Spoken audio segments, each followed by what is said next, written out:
Hey guys, how's it going? We review for you today. My last couple of reviews there was before sunrise and before sunset. A few nights ago, I watched Before Midnight.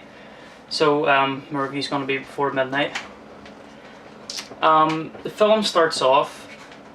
Ethan Hawke and his son are at the airport in Greece.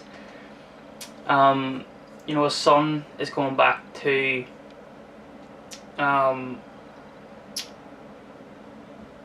think it's Chicago, where they live over in America.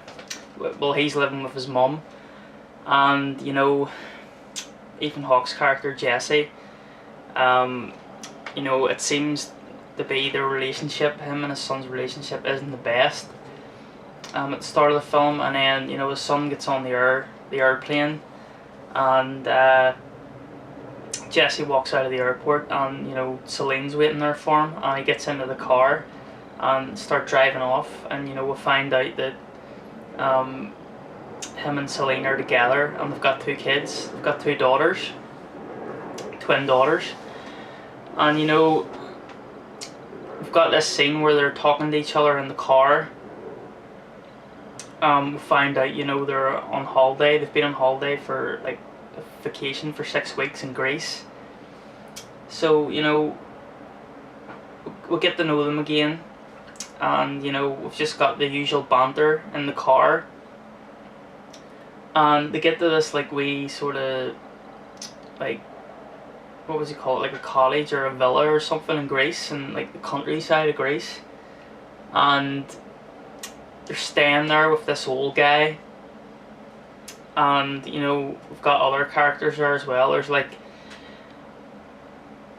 about 6 or 7 or 8 characters, all together, staying with them at this place in Greece, and there's a whole scene at the dinner table where all these characters are interacting together, and they're telling jokes, and they're just telling you about their lives and stuff, and the opening of it wasn't really, I just prefer it to be Ethan Hawke and Julie Delpy interacting with each other on their own.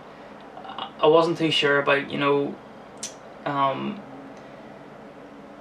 these characters talking to one another and interacting with them. I just prefer interaction with Ethan Hawke and Julie Delpy, to be honest with you. But as the film progresses, after that scene, it is just Julie Delpy and Ethan Hawke talking to each other the whole way through the rest of the film, which I really enjoyed. The relationship, they've been together for a long time now, and they've got their twin daughters, and they're just talking about their daughters, and they're talking about getting older, and they're more mature, and Celine's she's got this job opportunity, this job offer, and she doesn't know whether to take it or not. And Ethan Hawke is talking about his son, and he wants to get in better terms with his son, and he wants his son to come live with them, or else he's talking about moving over to where I think it's Chicago they live, moving over there with Julie Delpy, and seeing the son more often. But I mean, I'm going to admit it, the film, I don't think it's as good as the first two, to be honest with you.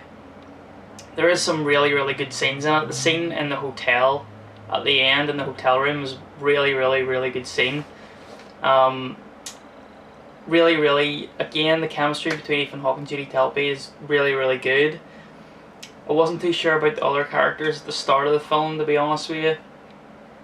I wish, they were cut out of the film. But you kind of need those characters in it as well, like, you know what I mean? I mean, it's something we haven't seen before, and Linklater probably didn't want to make the exact same movies he made in the last ones, so that's probably why he put those characters in it. Again, it's written by Linklater, Hawke, and Delpy. The scene at the end where they're at the wee kind of like, restaurant, and they're sitting out, and Ethan Hawke has got, he's got a wee like note, that he wrote from Celine's like 82-year-old self or 84-year-old self.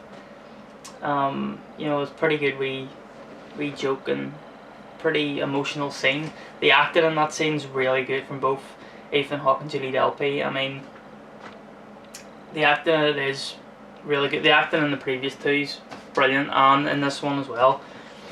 But you know, overall, it's a really, really good film. Don't get me wrong, but it's just not up to par with the first two, I don't think. I mean, I give the first two, it was 9.5 out of 10. And I'm going to give this one, I'm going to give it an 8 out of 10. Still a really, really good movie. But, you know, I just wish the whole movie, like every single scene, was just Ethan Hawke and Julie Delpy. But unfortunately, I was a wee bit disappointed with it. Don't get me wrong, still a really good movie. 8 out of 10 for Before Midnight.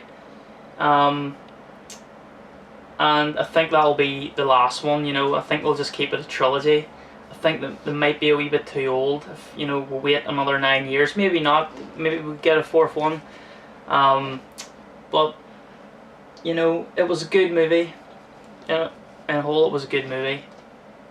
I was pretty disappointed with it, but, you know, I'm going to give it an 8 out of 10. So, thanks for watching, guys, and probably be back in a couple of days with another review. Hopefully going to get a review done of Pacific Rim and Only God Forgives. So yeah, thanks for watching, guys, and take care. Bye.